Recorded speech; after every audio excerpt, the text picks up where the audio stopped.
Bonjour tout le monde. Il y a toujours un moment de panique quand on ne retrouve pas son téléphone ou un autre de nos appareils numériques. Nous allons voir ensemble comment garder un petit peu de sang-froid. Pour commencer, mettons-nous d'accord, il s'agit d'un appareil de la marque Apple ou d'appareils de la marque Apple. Vous trouverez dans ce catalogue vidéo la manière de procéder pour un appareil fonctionnant sous Android. C'est donc surtout cet appareil dont il s'agit, celui-là.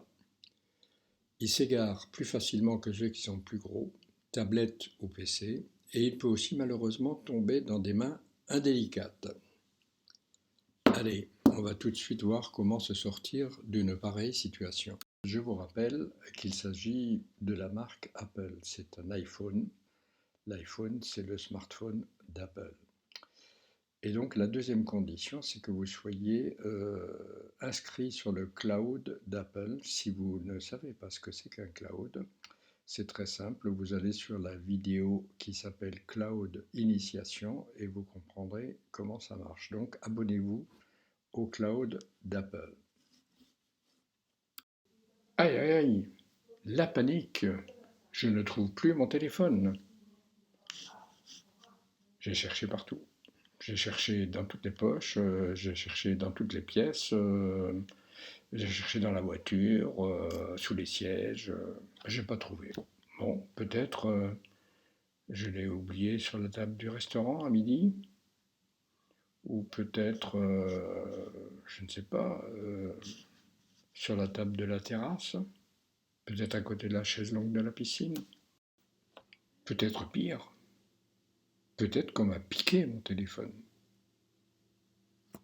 C'est là qu'intervient le bouton magique. Voilà donc ce bouton magique, il apparaît ici, il s'appelle localiser. Nous partons du principe que c'est le téléphone qui est perdu et qu'ici il s'agit de l'écran d'un iPad Apple ou d'un MacBook Apple. Quand j'appuie sur ce fameux bouton vert, voilà la carte qui apparaît. En fait, c'est un plan de l'endroit où j'habite et donc ici nous avons tous nos appareils, tous mes appareils qui sont réunis à mon domicile. C'est la situation normale quand je n'ai pas égaré mon iPhone. Si j'appuie sur ce bouton, c'est le bouton satellite donc qui me fait apparaître une vue beaucoup plus jolie et bucolique. Donc c'est exactement le même emplacement que sur le plan. Voilà maintenant la carte qui apparaît quand j'ai égaré mon iPhone. Et il se trouve donc à Gimont. Il est parti de chez moi à Saint-Germier et il est parti à Gimont. Lorsque vous appuyez sur le bouton vert, apparaît donc cette carte ainsi que des manipulations possibles, des actions possibles. Par exemple, émettre un son. Vous l'avez ici. Si vous activez cette commande, l'appareil qui est perdu va émettre un son qui est assez fort. Donc ça c'est surtout dans le cas où vous l'avez perdu chez vous. Donc vous allez, venez et vous entendez le son.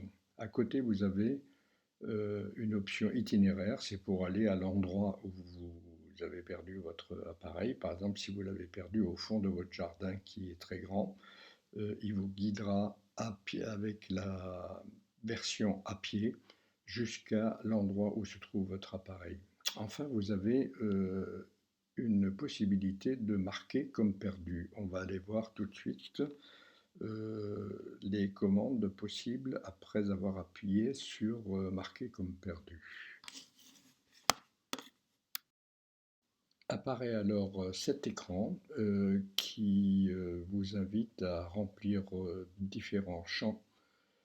Le premier, c'est votre numéro de téléphone, donc que vous pouvez inscrire ici, et ensuite un message qui est adressé à la personne qui trouve votre téléphone. Donc si cette personne est bienveillante, elle peut vous rappeler puisque vous lui avez donné son numéro de téléphone. Enfin, dernière possibilité, c'est évidemment la pire. Vous pensez quand vous avez volé votre appareil. Donc, il s'agit de le protéger et d'effacer, mettons, les données de cet appareil. Voilà, donc il faut appuyer là-dessus, mais en même temps savoir que quand vous avez effacé l'iPhone, tout le contenu et les réglages seront effacés et vous ne pourrez plus localiser puisqu'il ne sera plus connecté à Internet. Je ne vous le souhaite pas, mais bon, ça peut arriver. Nous arrivons à la fin de cette vidéo. Je dois vous dire une dernière chose avant de nous quitter, c'est que si vous faites l'expérience de marquer votre iPhone comme perdu, il est possible qu'après cela, les organismes, surtout bancaires, vous demandent une recertification avec votre code Apple des moyens de paiement. C'est une précaution supplémentaire. Bon, j'espère en tout cas que cela ne vous arrivera pas trop souvent.